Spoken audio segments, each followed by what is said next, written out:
कि प्रभु ने आज के दिन भी प्रभु का पवित्र रूप से लेकर आया। गीत के द्वारा प्रभु का महिमा करने की कृपा दिया। वचन के द्वारा प्रभु ने हम सबसे बातचीत किया और प्रार्थना के द्वारा जीवन की सहायता पहुंचाने में कृपा दिया। अभी हम उसका दूसरी भाग में जा रहा है कि बाकी 8 बातें हैं। थोड़ा सा आपको एज जाएगा तो आप लोग दौड़ में बहुत तेज है, मुझे मालूम है। तीसरी बात क्या है कि हमारे रोज का हमें एक सच्चा विजय जीवन बिताने के लिए हमारे जिम्मेवारियों में तीसरी बात है आपस में हमें बोध देना या उनको समझाना। इब्रानियों की पत्री उसका 3रा अध्याय उसका 13 वचन। जिस दिन तक आज का दिन कहा जाता है हर दिन एक दूसरे को समझाते रहो। ऐसा न हो कि तुम्हें से कोई जन पाप के छल में आकर कठोर हो जाए। देखिए प्रियो, अभी भी हम पाप वाला दुनिया में रहता है, अभी भी हम कोई पुराना शरीर में रहता है। अभी हमारा शरीर का उद्धार नहीं हुआ, हमारा प्राण का उद्धार रोज हो रहा है, लेकिन दुनिया और भी बिगड़ते जा रहा है, दिन प्रतिदिन बिगड़ते जा रहा है। इसलिए प्रभु के लोग जब दुनिया में रहता है, प्रभु का लोगों का अवस्था क्या? मत्ती 10:16 में लिखा है, भेड़ियों के बीच में भेड़। चारों तरफ कौन है? भेड़िया है, चारों तरफ भेड़िया है। हमें बाढ़ खाने के चक्कर में वो लोग। और इतना ही नहीं, पहला पत्रोस 5:8 में पत्रोस बोलता है, तुम्हारा विरोधी शैतान गर्जने वाले सिंह के नायंद किसी को भी बाढ़ खाने के लिए कोशिश में है। इसका मतलब बोलने का अर्थ क्या है कि प्रभु के लोग बहुत प्रतिकूल का मध्य में होने के कारण कई रीति में वो थक सकता है, उनके जीवन में उनको प्रतिकूल का कारण थकावट आ सकता है। हमें एक दूसरे को मिलने के टाइम पर क्या करना? उसको प्रोत्साहन करना है। हमें मालूम है आप बहुत तकलीफ से जीवन की यात्रा में, आज भी मानव प्रिया पार्वती सिस्टर का अनुभव जब बताया, उनको थकाने के लिए बहुत प्रतिकूल है, घर में ही है, बाकी छोड़ो, विरोधी इतना नजदीक आकर के लड़ता है, और जो उन बातों को भी पार करके आज भी प्रार्थना में आया। यही है कि प्रभु का कृपा है ना, प्रभु का कृपा मिला। वो अच्छा चरवाहा आज भी हमको चराता है। कई लोग इतना रुकावट में उनका याप टूट जाता है, याप टूट जाता, कई लोगों के विश्वास में गिर जाता, लेकिन प्रभु का अनुग्रह है। मैं आपको बोलता हूँ, जो संकट में रोज गुजरता है वो एक रक्षाशास्त्र का जीवन बिताता है, उसको जीवन का मुकुट मिलेगा। आप और कुछ करने की जरूरत नहीं, इस सफरिंग में ना थकते हुए दौड़ते जाओ, आपको जीवन का मुकुट प्रभु ने आपको वायदा दिया है। देखो, और सबको ऐसा कष्ट नहीं मिलता प्रियो, है ना। जिसको ये अनुग्रह मिला है उसको ये कष्ट मिलता है। मंडली में ऐसा कुछ लोग रहेगा, मुन्ना मंडली के जैसा कुछ लोग रहेगा कि ऐसा प्रतिकूल में भी वो भक्ति मतलब कभी नहीं त्यागेगा। बहुत बड़ी बात है। अभी आने वाले समय में भी हम वो ऐसा बात, कुछ खास बात देखने जा रहा है अगला क्लास में, तो मंडली जीवन में बहुत बड़ी बात है। उसका मतलब क्या है कि हमें जब भी एक दूसरे को मिलता है तो आप प्यार से उनको पूछना कैसा है, क्योंकि आपको तकरीबन सबका एक दूसरे के जीवन के बारे में मालूम, उनका सिचुएशन मालूम है कैसा है, मतलब पहले से भी थोड़ा प्रोग्रेस है कि नहीं, आत्मा में पितृ में मिल पाया कि नहीं, है ना। थोड़ा प्रोत्साहन करना, देखो कोई बात नहीं है, टेंशन नहीं लेना, चिंता नहीं करना, हम आपके लिए प्रार्थना करते हैं, प्रार्थना में है हम लोग, है। थोड़ा और भी प्रोत्साहन दे करके देखो, नहीं तो कल हमारा भी जीवन में ऐसे कुछ बात आया था, वो अनुभव बांटना, है ना। जब पहला थिस्सलुनीकियों में ऐसे लिखा है, पहला थिस्सलुनीकियों 5:11 वचन, बहुत सुंदर बात है वो भी। मतलब कारण एक दूसरे को शांति दो और एक दूसरे की उन्नति का कारण बनो, एक दूसरे की उन्नति के कारण बनो, जैसा कि तुम करते भी हो। तुम करते भी है। देखिए, मंडली के लोग करते हैं लेकिन फिर भी समझाता है, करते हैं, ऐसे कि मंडली के लोग जरूर करता है।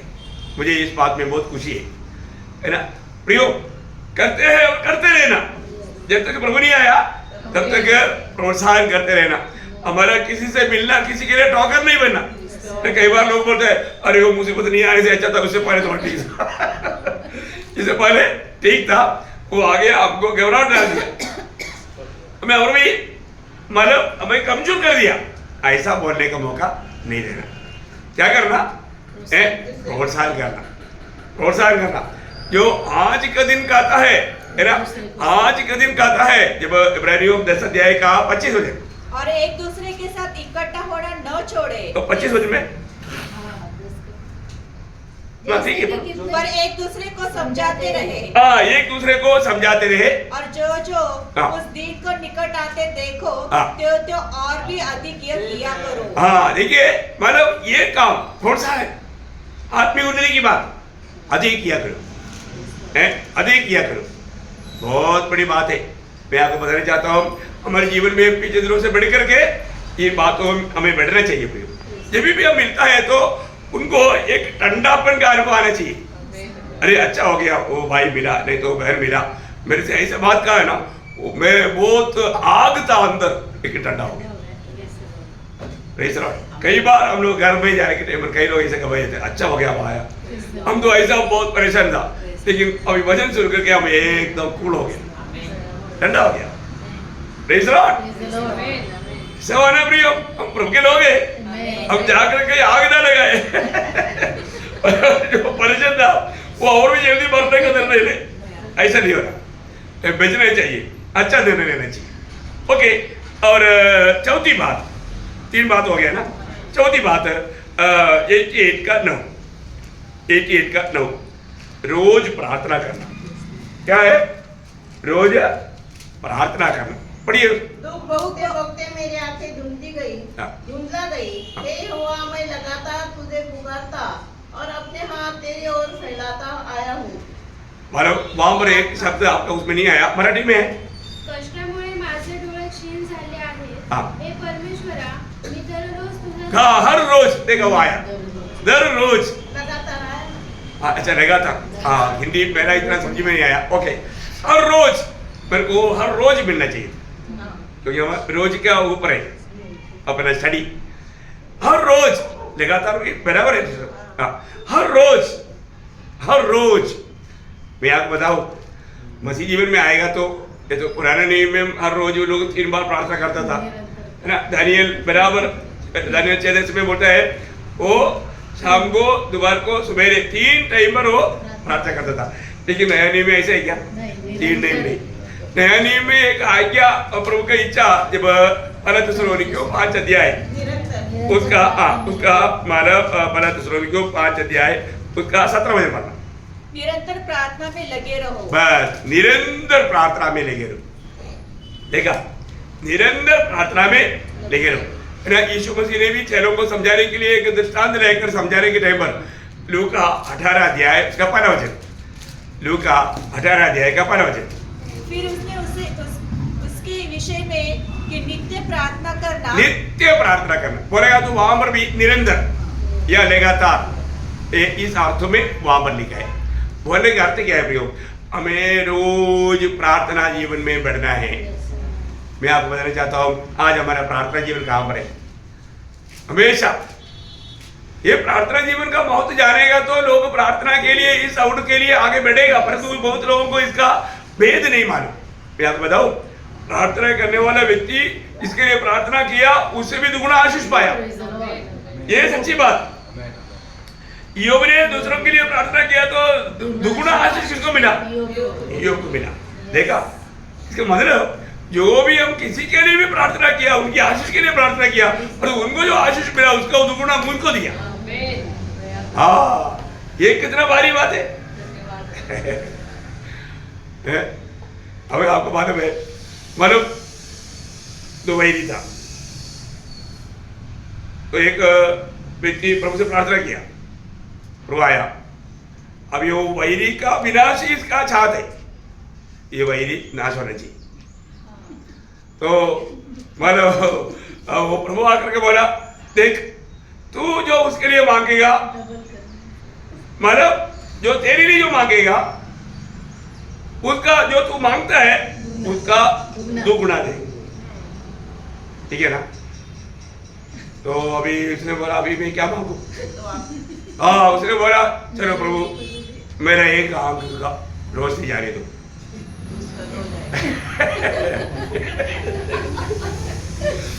चलो उसको 2 लाख जाएगा।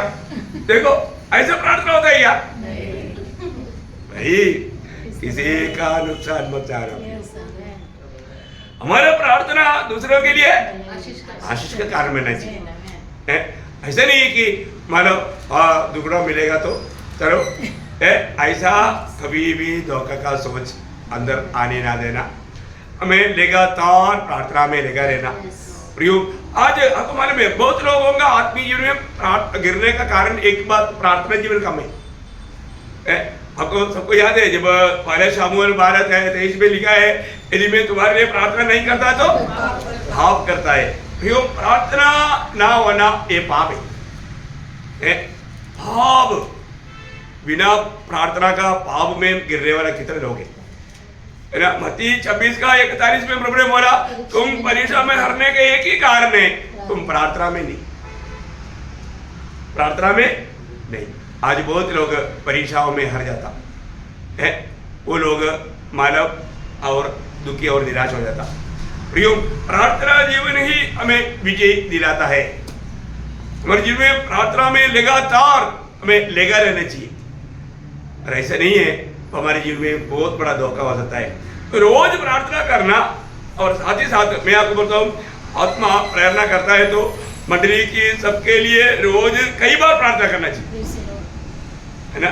प्रभु कई बार मुझे बोझ देता है, सुबह एक बार किया लेकिन फिर भी प्रभु बोझ देता है, मैं वापस वो लिस्ट लेकर बैठता हूँ, क्योंकि ज्यादा इस रीति में क्यों, प्रार्थना के द्वारा हम लोगों को सबसे बड़ा मदद पहुंच जाता है, और वो सेवकाई का आनंदता में भी बहुत बड़ा प्रतिफल है, और उसके द्वारा हमारा आत्मीय में और भी हम सामर्थ पाता है। प्रेज लो। तो इसलिए रोज प्रार्थना करना भी है, खास करके मंडली में आया हुआ लोग, सभी मंडली के सबके लिए। और एक बार भी आप प्रार्थना नहीं किया तो शमूएल ने जो बोला, आप पाप कर रहे हैं, ऐसा पाप गिरने नहीं देना, प्रार्थना करना। और पांचवी बात, हमें 119 का 164, 119 का 164 स्तुति करना। क्या करना? रोज हमें स्तुति करना।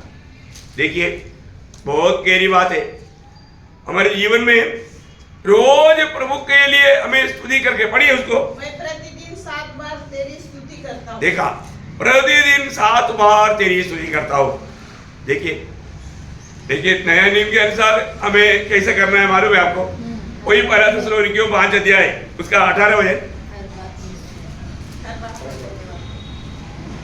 हर बात में धन्यवाद करो, हर बात में धन्यवाद करो, क्योंकि तुम्हारे लिए मसीह यीशु में परमेश्वर की यही इच्छा है। देखा, हर बात में धन्यवाद देना। प्रिय, हमारी ऑटो में हर बात में हम धन्यवाद देना। आज हम सुनने वाला वचनों के लिए प्रभु को धन्यवाद देना, हमें प्रार्थना में लेकर आया उसके प्रभु को धन्यवाद देना, सुबह हमें पहनने के लिए वस्त्र दिया धन्यवाद देना, सुबह काला चाया गोरा चाया कुछ भी दिया धन्यवाद देता है कि नहीं? हर बात के लिए धन्यवाद करना। प्रिय, हमारा धन्यवाद हमारे ऑटो से होते रहना, है ना, निरंतर। मतलब एक विजयी व्यक्ति का एक लक्षण है, जो मर गया और कब्र में चला गया वो प्रभु का स्तुति नहीं करता। और 33 वचन संहिता का 12 वचन में लिखा है, धन्यवाद करना, स्तुति करना और धर्मियों के लिए उचित है। प्रियो, हमें हमेशा प्रभु का स्तुति करना चाहिए। प्रभु हमारे स्तुति के ऊपर विराजमान है, प्रभु हमारा स्तुति के ऊपर हम स्तुति रूपी सिंहासन तैयार करना, है ना। हमेशा हमारे ओठों में प्रभु का स्तुति रहना, प्रभु का महिमा गाना। प्रियो, ये बहुत आनंददायक बात है, प्रभु बहुत चाहने वाला बात है।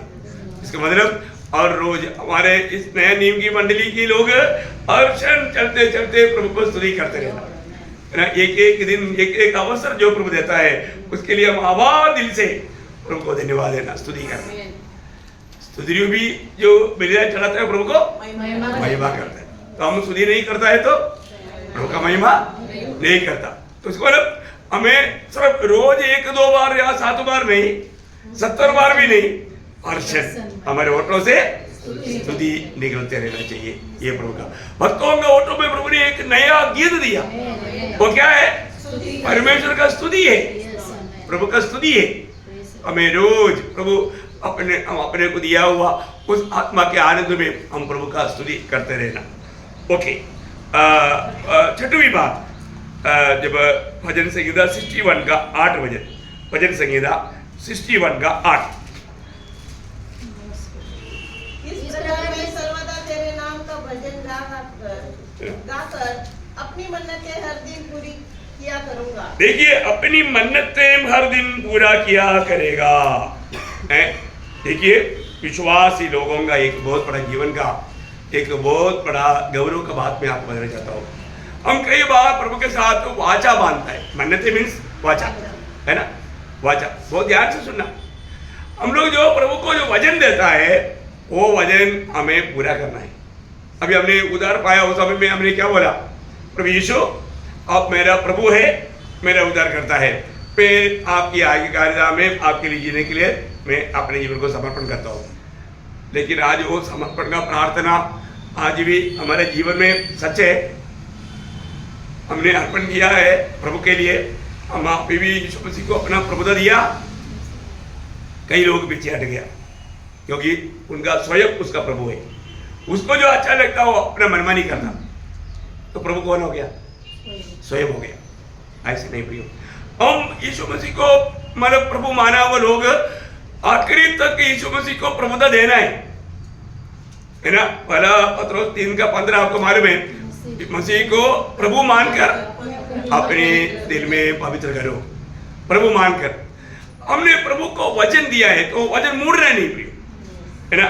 अभी आपको सबको मालूम है, जब पहला शामूएल पहला अध्याय का 11 वचन में हन्ना ने प्रभु से एक मन्नत मांगी, आपको याद है ना? क्या मांगा था? हाँ, मुझे एक बेटा देगा तो वो मैं तुझे अर्पण करेगा। दिया है कि नहीं? दिया। तो अन्ना ने क्या किया? अन्ना ने प्रभु को दिया। देखा, उन्होंने मन्नत पूरी किया। देखो, बहुत बड़ी बात है। हम जो प्रभु को कहता है वो कहा हुआ बात को हम कभी भी पीछे नहीं ले रहा प्रियो। अरे प्रभु और भी 2-3 दे दो, फिर मैं इसको देता हूँ। बिल्ले के बाद में बात बदल गया। ऐसा है क्या? ऐसा है क्या? नहीं नहीं नहीं, कभी नहीं। मैं आपको बताऊं, स्वर्ग हमारा दिल को देखता है। हमारा दिल बजाय वो बातों पर बना रहता है कि नहीं, ये बात बहुत जरूरी बात है। मैं एक दो शब्द आपको पढ़ाना चाहता हूँ।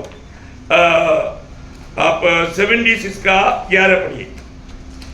76 का 11। अपने परमेश्वर की मन्नत मानो हाँ और पूरी भी करो। हाँ वह जो भय के योग्य है, उसके आसपास के सब उसके लिए भेंट ले आओ। देखिए, वापस सुना तो वापस पढ़ रहे। अपने परमेश्वर यहोवा की मन्नत मानो हाँ और पूरी भी करो। हाँ, मन्नत मानने वाला क्या करना? पूरा करना। देखो, मैंने प्रभु को कोई भी वचन दिया है तो वो वचन मैं पूरा करता है कि नहीं, ये बात को हमें परखना। अब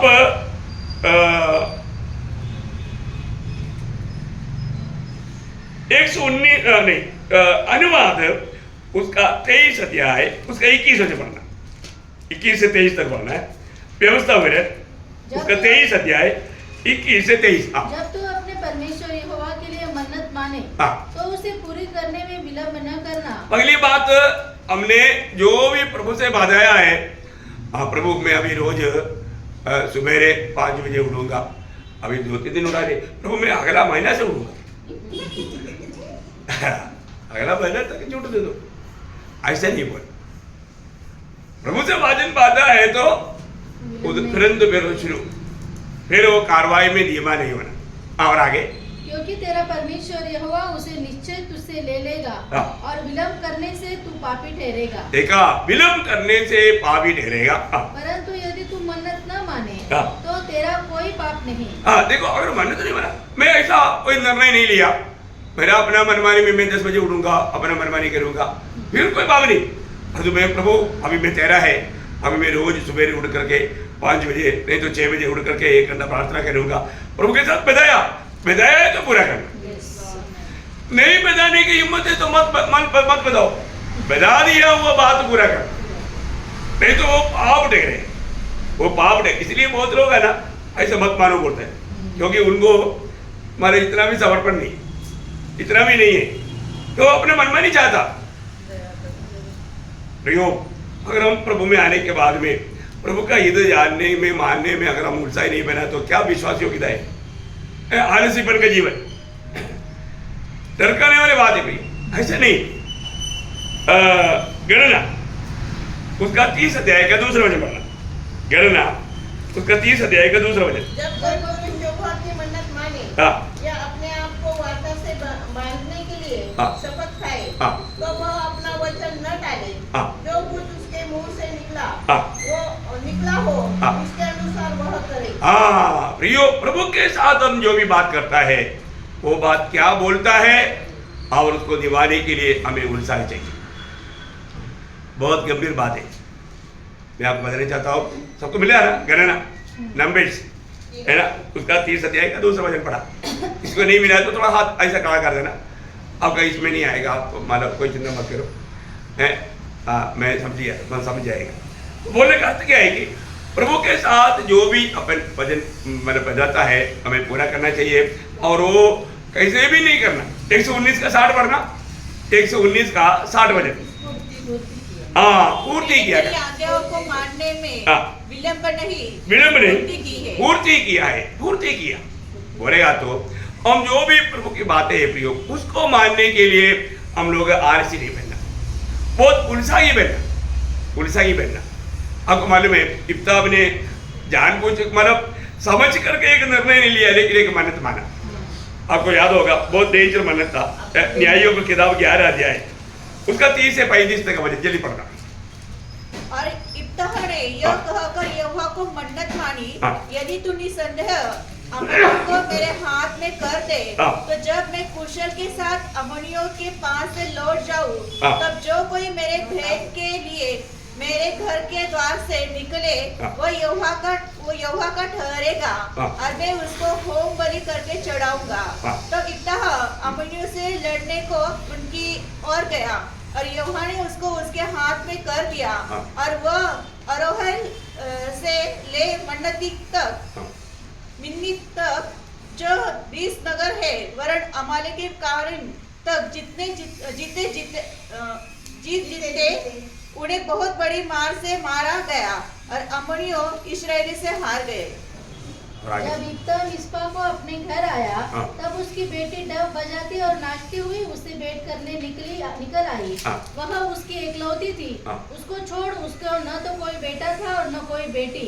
उसको देखते ही उसने अपने कपड़े फाड़कर कहा, हाय मेरी बेटी, तूने मेरी कमर तोड़ दी और तू भी मेरे कष्ट देने वालों में हो गई, क्योंकि मैंने यहोवा को वचन दिया है और उसे नहीं टाल सकता। उसने उससे कहा, मेरे पिता, तूने जो यहोवा को वचन दिया है तो जो बात तेरे मुंह से निकली है उसी के अनुसार मुझसे बर्ताव कर। देखिए प्रियो, अभी यहाँ पर भविष्य हुआ है कि नहीं चरित्र बताता है, लोगों ने उसको होने नहीं दिया, लेकिन उन्होंने एक बहुत बड़ा ना समझ करके एक मन्नत माना। पिता का वो निर्णय एक समझदारी का निर्णय नहीं था और उन्होंने कभी सोचा भी नहीं इस अवस्था में आएगा। लेकिन प्रियो, हम लोग जब भी कोई प्रभु से वाचा बांधता है वो वाचा मतलब बस सोच समझ करके लेना चाहिए, है ना। एक बार याकूब ने प्रभु से एक मन्नत किया था, आपको याद होगा, कुलपति 28 अध्याय उसका 20 से 22। तब याकूब ने यह मन्नत मानी, यदि परमेश्वर मेरे संग रहकर इस यात्रा में मेरी रक्षा करे और मुझे खाने के लिए रोटी और पहनने के लिए कपड़ा दे और मैं अपने पिता के घर में कुशल क्षेम से लौट आऊं, तो यहोवा मेरा परमेश्वर ठहरेगा और यह पत्थर जिसका मैंने खंभा खड़ा किया है परमेश्वर का भवन ठहरेगा, और जो कुछ तू मुझे दे उसका दशमांश मैं अवश्य ही तुझे दिया करूंगा। देखिए यहाँ पर याकूब ने एक मन्नत मानी। बोलने का अर्थ प्रभु से जो भी मानव वाचा बांधता है तो वाचा में बना रहना चाहिए। वापस एक बार आप एक नेशंस उसका 5 अध्याय का 4 बजे, जब तू परमेश्वर के लिए मन्नत माने तब उसके पूरा करने में विलंब न करना, क्योंकि वह मूर्खों से प्रसन्न नहीं होता। जो मन्नत तूने मानी हो उसे पूरी करना। बोलने का अर्थ प्रभु के लोग जब भी अगर प्रभु के साथ जब वचन देता है वो वचन पूरा करने में देर तक भी नहीं करने चाहिए। और एक बातों में प्रियो, विजय बहुत बड़ी बात है। विजय जीवन बिताना ये मसीह जीवन का टोटली जीवन हमारे ऊपर नहीं, हमारे सामर्थ्य में नहीं, सब प्रभु का अनुग्रह से है। पौलुस बोलता ना, मैं जो कुछ भी हूँ प्रभु का अनुग्रह से है। हम अपनी ताकत में कुछ नहीं, परंतु प्रभु में भरोसा करके प्रभु के प्रति, प्रभु के लिए, प्रभु का महिमा के लिए जीवन बिताने के लिए हमें एक समर्पण चाहिए। वो व्यक्ति को प्रभु विजय पाने के लिए प्रभु मार्ग खोलेगा। और वो असंभव को आपके लिए संभव बनाकर देगा। बिल्कुल अच्छी बात है प्रियो, अच्छी बातों के लिए हम एक अच्छा निर्णय में आगे बढ़ना चाहिए। प्रभु सहायता करे। और 7वीं बात है ना, मतलब नीति वचन 8 अध्याय का 34 वचन। बहुत बातें हैं, मैं थोड़ा जल्दी शॉर्ट करूंगा। नीति वचन 8 अध्याय का 34 वचन। जो मेरी सुनता वरन मेरी देवड़ी पर प्रतिदिन खड़ा रहता और मेरे द्वारों के खंभों के पास दृष्टि लगाए रहता है। प्रियो, हर रोज हम प्रभु की उपस्थिति में रह करके प्रभु से अपने लिए आलोचना प्राप्त करना है। ये काम प्रभु में आया हुआ हर एक भक्तों का है, हर एक प्रभु का संतान का है। हमें प्रभु से ये बात पूछना चाहिए, प्रभु का पवित्र उपस्थिति में खड़ा होकर हमें सुनना चाहिए। प्रभु को रोज सुनने के लिए प्रभु हमें रोज जगाता है, लेकिन हम सुनते नहीं। हम प्रभु जगाया तो हम क्या करना चाहिए? सुनना चाहिए ना। जब यशायाह 50 अध्याय का 4 वचन, प्रभु यहोवा ने मुझको सिखाने वाले की जीभ दी कि मैं थके हुए को अपने वचन के द्वारा संभालना जानूं।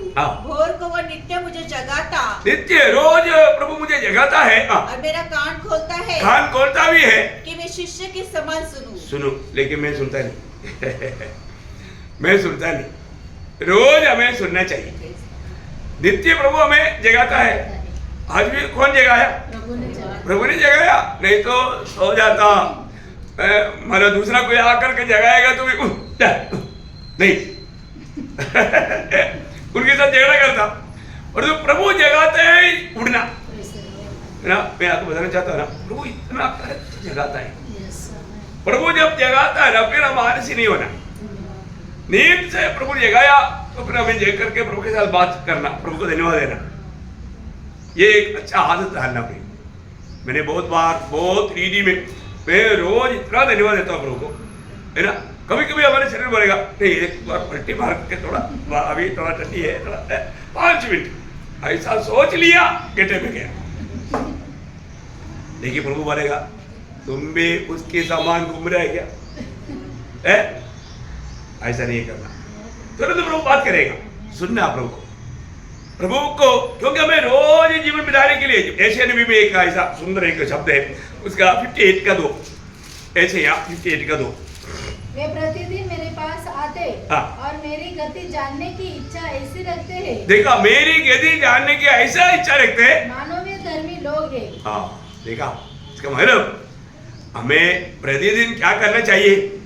हमारे प्रति प्रभु का मार्ग जानना चाहिए। प्रभु के ओर से हमारा जीवन की मार्ग जान करके जीवन बिताएगा तो वो जीवन कितना धन्य रहेगा। प्रभु की इच्छा में कभी हार नहीं, ये एक बहुत बड़ी बात है। इसलिए प्रभु से हमारे प्रति मार्ग जान करके चलना बोलेगा तो कितना धन्यवाद है। बहुत लोगों का ये अनुभव होना चाहिए, रोज होना चाहिए, ये प्रभु चाहता है। ओके, और 8वीं बात, 7 हो गया, 8 3 बात जल्दी करूंगा। 8वीं बात मतलब 2 कोरिन्थी उसका 4 अध्याय का 16 वचन। 2 कोरिन्थी 4 अध्याय का 16 वचन। इसलिए हम यह नहीं छोड़ते, यद्यपि हमारा बाहरी मनुष्यत्व नष्ट होता जाता है, तो भी हमारा भीतरी मनुष्यत्व दिन प्रतिदिन नया होता जाता है। दिन प्रतिदिन मतलब हमारा भीतरी मनुष्यत्व में दिन प्रतिदिन हमें सामर्थ पाते जाना। इतना बड़ी बात है प्रियो, हमारे आत्मीय जीवन में कभी भी कमजोरी होने नहीं देना। देखो, कैसे भी हमारा आत्मीय जीवन को मतलब कमजोर करने के लिए विरोधी कोशिश में, लेकिन हमें होने नहीं देना। हमारे भीतरी मनुष्यत्व में बेल पाते जाना दिन प्रतिदिन। बाहर का मनुष्य कमजोर होने दो, और तो अंदर का मनुष्य दिन प्रतिदिन। देखो, अभी ये बहुत गहरा बात है। मेरा भीतरी, अगर हम अंदर मनुष्यत्व में बलवान नहीं है तो हमारा आत्मीय जीवन का उत्साह बुझ जाएगा। भजन पढ़ने का, प्रार्थना करने का, संगति में जाने का, गवाह बनने का, प्रभु के लिए कष्ट सहने का, ये सारे बातों में बाधा आएगा, है ना। कहीं आपको मालूम है, कहीं ना कहीं से कोई ना कोई पाप हमारे अंदर घुसेगा तो पहला पत्रुस में लिखा ना, पहला पत्रुस उसका 2 अध्याय का 1-2 वचन। पहला पत्रुस दूसरा अध्याय 1-2 इसमें सब प्रकार का बैरभाव देखा, सब प्रकार का भयभाव, और सब प्रकार का छल सब प्रकार का चल, और सब प्रकार का कपट, सब प्रकार का कपट, सब प्रकार का डाह सब प्रकार का डाक, और सब प्रकार की निंदा को दूर सब प्रकार का निंदा दूर करके वजन दूध पिएगा तो जरा बराबर फितरी मनुष्य में मिल पाएगा, फितरी मनुष्य में मिल पाएगा। और इनमें से कुछ भी बात रहेगा तो थोड़ा कुछ नफरत, थोड़ा कुछ कड़वाहट, मेरे को अच्छा नहीं लगता। अंदर बीमारी है क्या, ऐसा अच्छा लगेगा? कई लोगों को वजन अच्छा नहीं लगता, वजन सुनने के नहीं पर आनंद नहीं। आपको मालूम है जो लोग आनंद से वजन नहीं सुन पाता इसको ना अंदर है बीमारी। बीमारी दूर नहीं करेगा तो आप उलझ नहीं पाएगा। मैं बोला ये 5 प्रकार का भयंकर कीड़ा है। बच्चे लोगों को है ना, बच्चों को कई बार कितना भी अच्छा खाना खिलाएगा तो भी वो अच्छा तगड़ा नहीं होता। तब डॉक्टर बोलता है इसके अंदर कीड़ा है, फिर कीड़ा मारने का दवाई देता है, फिर दूसरा दिन देखता है टॉयलेट में पूरा कीड़ा है। ऐसा बड़े बड़े कीड़ा जबकि पूरा खाना वो खा लेता, ये बच्चा कैसे तगड़ा होगा? हमारे अंदर से ये सारा कीड़ा निकालना है। हम लोगों का बचपन में है ना ऐसे ही सब दवाई मिलता था। बच्चा जब आजकल नहीं होता, मेरे ख्याल में होता है क्या, मालूम नहीं होता होगा। हाँ, इतना बड़ा बड़ा कीड़ा निकलता है, बाप रे, इतना भयंकर बात है। वो कीड़ा तगड़ा बनता और ये बच्चा कमजोर बनता। देखो प्रियो, हमारा आत्मीय जीवन का कीड़ा है ये सब, ये हमारा आत्मीय जीवन को एकदम तोड़ डालेगा। हम आत्मीय जीवन में बलवान नहीं होगा ना। हेज के साथ तैरे में लिखा ना, जो बुराई में जीवन मिलाता वो कभी भी सामर्थ्य बल नहीं पकड़ेगा, सामर्थ्य नहीं मिलेगा। हेज के साथ का तैरे में लिखा है ना। बहुत भयंकर बात है। मैं आपको बताना चाहता हूँ, पवित्र लोग दिन प्रतिदिन हमारा इतनी मनुष्य में बलवान होना, ये बलवान होने के लिए कुछ मतलब एक्सरसाइज प्रभु ने देखा है ना। मतलब दुनिया का शारीरिक में भी थोड़ा अच्छा बॉडी अच्छा रहना है तो एक्सरसाइज करना, एक्सरसाइज करना, रोज एक्सरसाइज करना। ऐसा आपको मालूम है एक्सरसाइज का, हम लोग आर्मी में है ना, मैंने तो बहुत ट्रेनिंग दिया है। ऐसा मतलब 5 टेबल है 3 आइटम का है ना, हाथ का, कमर का, पाँव का, ऐसा तो ये रहेगा, करते रहेगा ना। नॉर्मल दीदी में आपको कोई घुटना दर्द, जॉइंट दर्द, पेन, ये सब बिल्कुल नहीं रहेगा। किसी को ऐसा है तो बोलना है, मैं आपको वो भी सिखाऊंगा। बहुत बड़ी बात है। तो सबसे बड़ी बात क्या है कि करना चाहिए, सुनने से नहीं होता, करना पड़ता, करना पड़ता। ओके, अभी यहाँ पर भी आत्मीय एक्सरसाइज, आत्मीय जीवन में कई दर्द आता है तो दूर होने वाला एक्सरसाइज, 7 एक्सरसाइज है। एक प्रकार डॉक्टर बोलेगा तो 8 है, 8 बात बताता हूँ। दूसरा पत्रोस पहला अध्याय उसका 5 से 8 बजे ये एक्सरसाइज का नाम है। इस कारण तुम सब प्रकार का यत्न करके, देखा, सब प्रकार का यत्न करके अपने विश्वास पर सद्गुण, और सद्गुण पर समझ, और समझ पर संयम, और संयम पर धीरज, और धीरज पर भक्ति, और भक्ति पर भाईचारे की प्रीति, और भाईचारे की प्रीति पर प्रेम बढ़ाते जाओ। क्योंकि यदि ये बातें तुम में वर्तमान रहे, ये बात डेली करेगा तो, और बढ़ती जाए, ये बढ़ते जाएगा तो तुम्हें हमारे प्रभु यीशु मसीह की पहचान में निकल में और निष्फल न होने देंगे। क्या बात है, क्या बात है। इसका मतलब आप यीशु मसीह के रूप बनने में दिक्कत नहीं आएगा। कितने लोग समझा? ये 8 एक्सरसाइज सीखना है। ये आत्मीय जीवन का 8 एक्सरसाइज करते रहना, रोज करना, आलस ही नहीं होना। फिर आप फितरी मनुष्य में कमजोर नहीं होगा। इतने नहीं, उसका 11वें में क्या बोला, इस रीति से एक्सरसाइज करेगा तो तुम हमारे प्रभु और उद्धारकर्ता प्रभु के आगमन में अनंत राज्य में बड़े आदर के साथ प्रवेश करने पाओगे। वाह वाह वाह, देखा।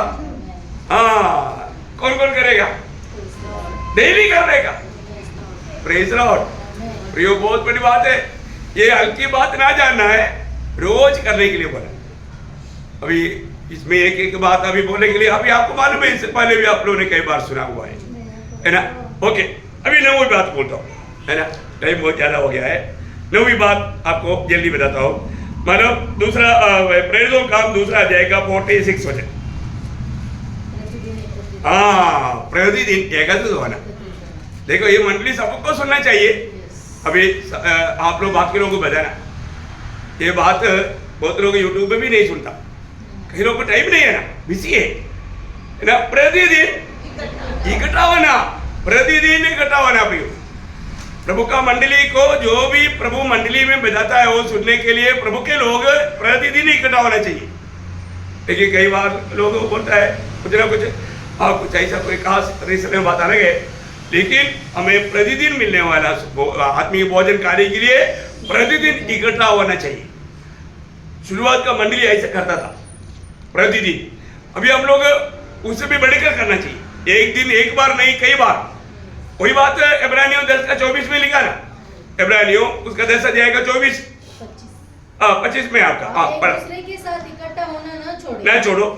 जैसे कि कितनों की रीति है, पर एक दूसरे को समझाते रहे। एक दूसरे को समझाते रहे प्रियो, इकट्ठा होना नहीं छोड़ना।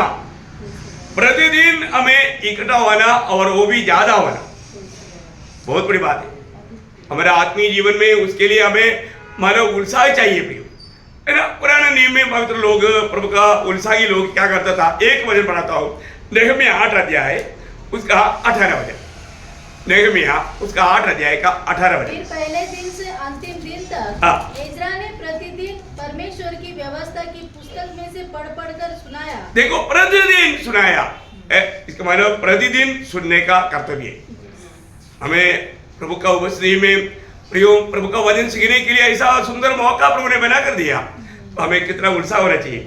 प्रतिदिन हमें प्रभु का वचन हमें प्रभु से पाना चाहिए, सीखना चाहिए। प्रतिदिन एकत्रित होना नहीं छोड़ना चाहिए, क्योंकि प्रभु मंडली से बात करता, इसलिए मंडली जीवन में आए हुए लोग प्रतिदिन इकट्ठा होने के लिए उत्साही बनना चाहिए, है ना। दुनिया की रीति में कई सवाल आ सकता है, परंतु उसमें यहाँ पर प्रसक्ति नहीं। प्रभु के वचन को मानने के लिए दिल है तो प्रभु मार्ग खोलेगा, वो प्रभु करके देगा। मैं आपको बोलता हूँ, लड़ाई के मैदान में हमने डेली मीटिंग किया, एक दिन भी गैप नहीं हुआ, और वो भी ज्यादा किया। हाँ बताओ,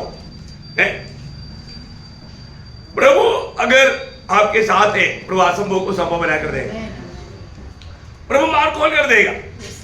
आखिरी बात भी बोल करके खत्म करूंगा। हर एक बहुत लोगों का कर्तव्य में आखिरी दिन प्रतिदिन करने वाला बात है प्रेरितों का काम 17 अध्याय का 11 वचन, है ना। प्रियो आज जो प्रभु का कृपा है, आज सबके पास बाइबल है, तो भी प्रभु का वचन को हर रोज ढूंढना, परखना। प्रियो प्रभु का वचन आप सुनने के टाइम पर जो भी पढ़ा लिखा है, जो पढ़ सकता है, वो लोगों को वचन निकाल करके पढ़कर देखना चाहिए, ये बराबर बोल रहा है कि नहीं।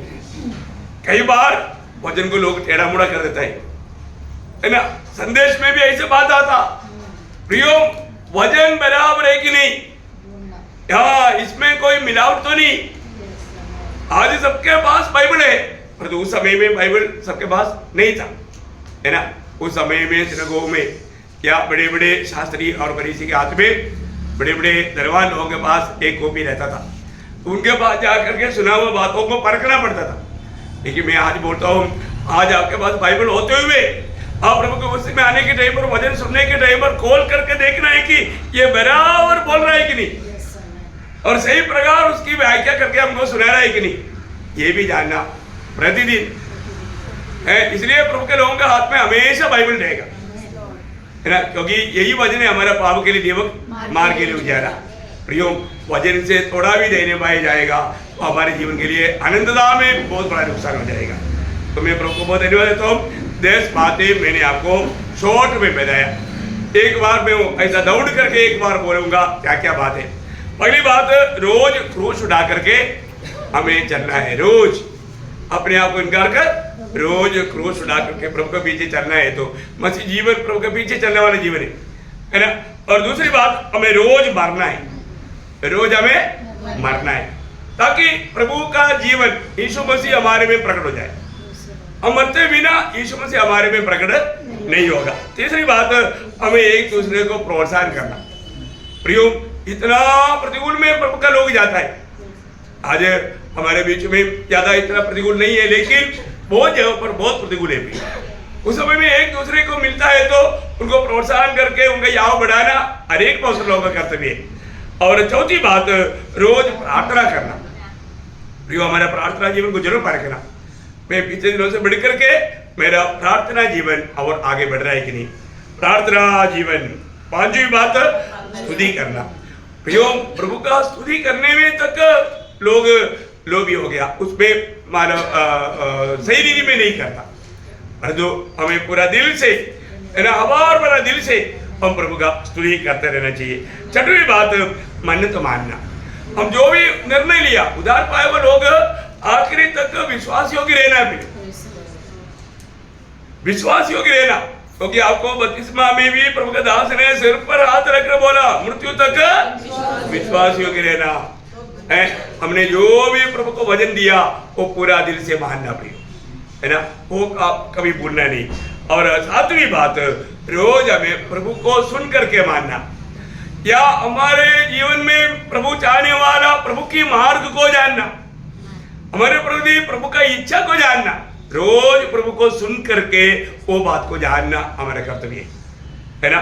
और आठवीं बात, रोज हमारा नया मतलब पितरी मनुष्यत्व नया बनते जाना। बोलने का अर्थ मसीह के रूप में, मसीह के स्वभाव में उन्नति पाना। रोज रोज हमारा भीतरी मनुष्यत्व में हमें बल पाना, हमारा भीतरी मनुष्यत्व में कमजोर नहीं होने देना। और नौवीं बात, रोज हमें एकत्रित होना। आज अगर हमें संगति नहीं है तो प्रभु का अनुग्रह है, हमें हफ्ता में 5 दिन संगति है, बाकी 2 दिन आपस का संगति बहुत है। हम संगति जरूर करना, ज्यादा संगति करना, है ना। और 10वीं बात हमने देखा, हमने रोज वचन को परखना, वचन को परखना। हमारे जीवन वचन के साथ कैसा है, प्रभु के साथ कैसा है करके हमें क्लियर मालूम हो जाएगा। Praise the Lord. तो कितना अच्छा बात है। ये सारे कामों को करते हुए प्रभु का आगमन की तैयारी करने के लिए प्रभु सब पवित्र लोगों को सहायता करे। प्रभु को महिमा मिले। आमीन।